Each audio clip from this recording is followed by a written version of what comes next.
Are you ready? Let's go. It's Tikimon time with Mommy Joy's life. It's Mommy Joy's life. Hi guys! Welcome back to Mommy Joy's Life. So for today's video, magluluto tayo ng ginataang pasayan or shrimp na may kalabasa at sitaw para sa ating tikiman. At yan na rin po yung ulam namin mamayang dinner with fried fish. Kasi yung anak ko mahilig sa fried fish, guys. So galing akong store dahil nga marami pa akong kulang sa mga grocery namin. Nag-grocery na ako nung weekend. Pero marami pa ako nakalimutan, guys, kaya bumalik ako kanina. Since Monday ngayon, day off ko, nagluluto ako, guys, na pag Monday, tapos ipapatikim natin mamaya ay kinabukasan pagpasok natin sa trabaho. Tapos may mga may microwave naman sa trabaho, iniinit ko lang doon yung ulam na pinapatikim ko sa kanila. So napakasarap nito, guys. Grabe, matagal na rin ako hindi nakatikim ng ginataang kalabasa at sitaw no na may pasayan. I think 2 years ago nagpatikim ako ng ginataang kalabasa at sitaw, pero with chicken naman yun. Ito with shrimp. So tingnan natin kung magugustuhan nila. Marami din tayong mga new tikimers. So we'll see kung magustuhan nila, guys. So ayan, naka-flex na naman yung aking strainer from Temu. So sa mga gusto dyan, click nyo lang or download Temu app, tapos ilagay nyo lang yung code na yan. So ito, chinop-chop ko lang yung mga ginger natin, tsaka yung onions natin, and garlic and bell pepper. So pag maraming ginger, guys, masarap siya, malinamnam, kasi nga nakakawala din ng lansa yung ginger. So ako naman, feel na feel ko manta. Grabe, ganito ako, guys, pag nakikinig ng praise and worship. Talagang mapapakanta ka talaga.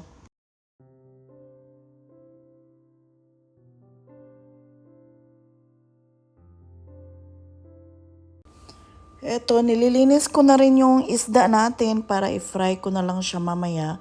So, ulam din namin ito mamayang dinner kasama doon sa ginataan. So, ngayon, magla-lunch time na dito, guys, pero hindi ako kumakain ng lunch.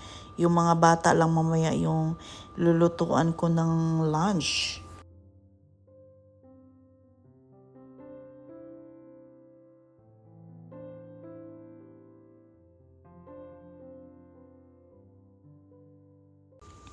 So, sinet aside ko lang yung mga ginawa ko or chinap-chop kong mga gulay kanina para sa ating lulutuing ginataang mamaya, tsaka yung pritong isda natin para maasikaso ko naman yung mga bata.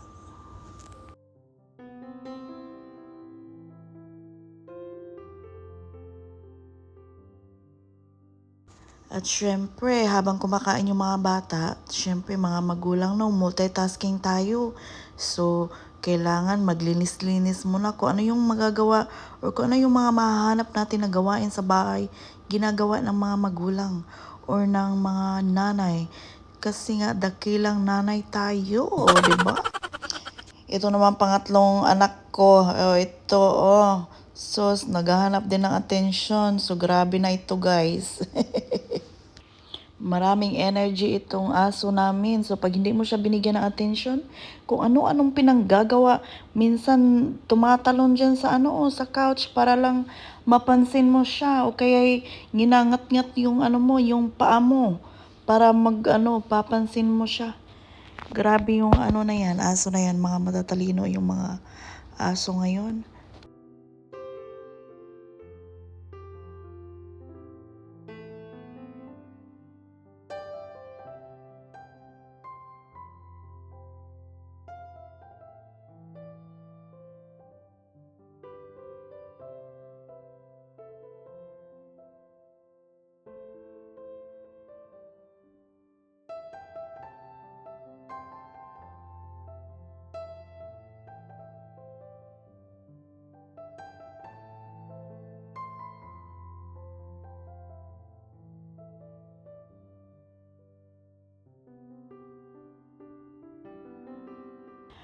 At dahil tapos na tayo maglinis, syempre, umpisahan na natin yung pagluluto yung ating ginataan, guys. Para pagdating ng aking mister, ready na lahat kakainin. O, sumasayaw-sayaw pa talaga pag nagluluto si Mami Joy.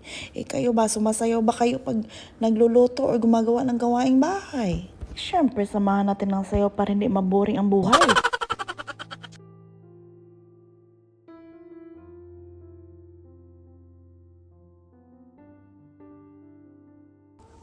Gumawa din pala ako ng sausawan ng aming isda, guys. Patis lang yan siya na may garlic tsaka sili. Dahil gustong-gusto yan ng aking mister, na aking asawa, guys. Mahilig sa sausawan na yan.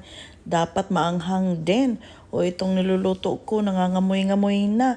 Grabe no, pagka yung kahit anong ulam na may gata, guys. Paborito ko yan, kahit ano pa yan. Yung Bicol Express, may gata, yan. Isa sa mga paborito ko.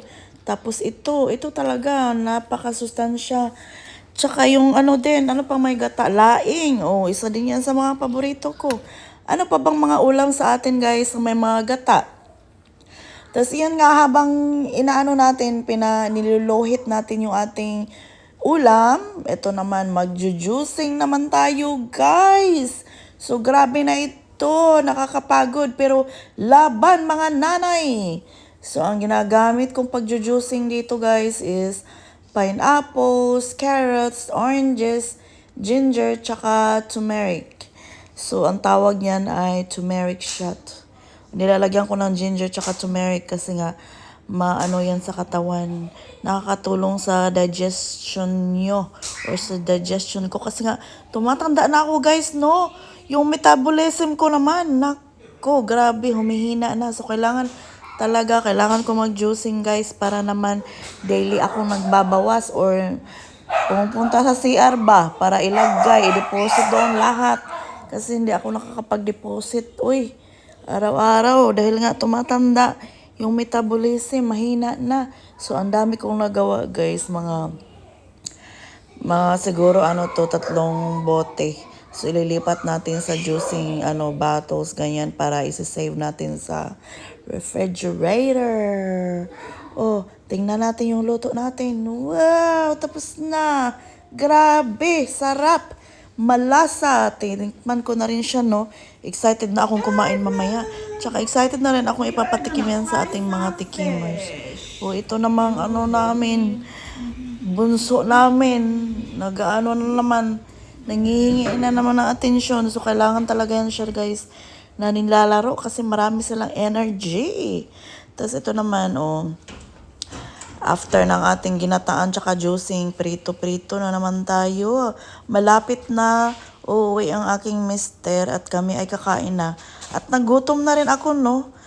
Yung pag ikaw tagaluto, nagugutom ka sa amoy. Minsan naman, wala kang gana dahil nabubusog ka na sa amoy. Pero ngayon, nagugutom ako dahil sa ulam namin, guys.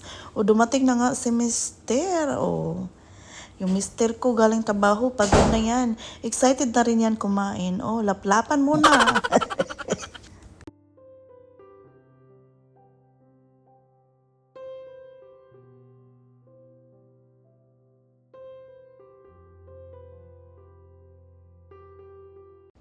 Oh siya, ihahanda ko na yung aming mga kakainin, guys, dahil ako nga'y nagtubod na ni ang akong laway, guys.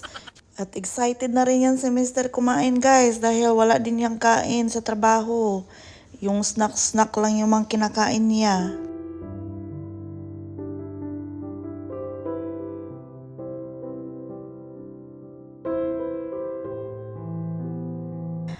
Ay, ako excited na kumain. Si Mister naman, haplos-haplos muna sa pisngi ko. Hindi ko alam kung nalakihan ba ito sa pisngi ko or ano ba, lambing niya.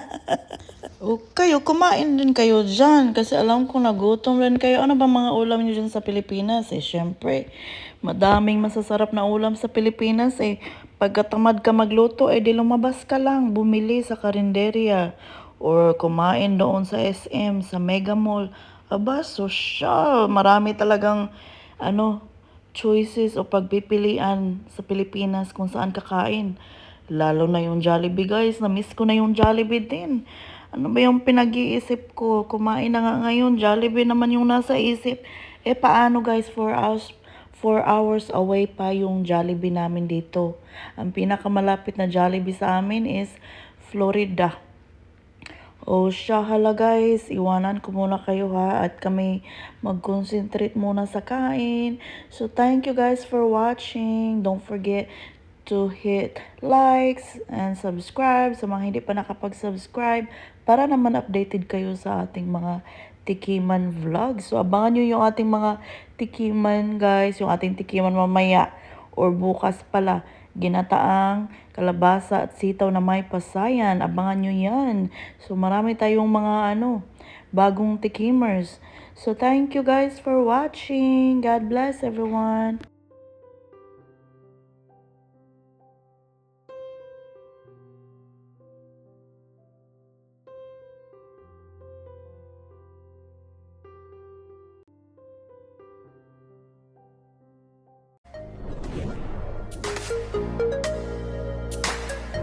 Thank you.